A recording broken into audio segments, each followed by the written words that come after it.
আমি ছোটবেলা থেকেই নাটক দেখি, তাই নাটক দেখতে পছন্দ করি। অনেকে আবার আমার সাথে নাটকও করে।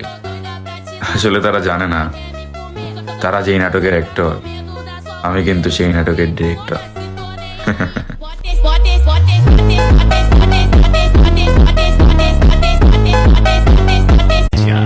আমি ছোটবেলা থেকেই নাটক দেখি, তাই নাটক দেখতে পছন্দ করি।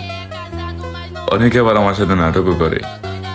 আসলে তারা জানে না, তারা যেই নাটকের অ্যাক্টর, আমি কিন্তু সেই নাটকের ডিরেক্টর।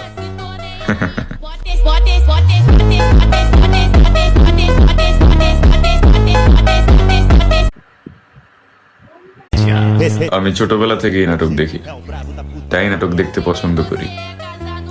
অনেকে আবার আমার সাথে নাটকও করে। আসলে তারা জানে না, তারা যেই নাটকের অ্যাক্টর, আমি কিন্তু সেই নাটকের ডিরেক্টর।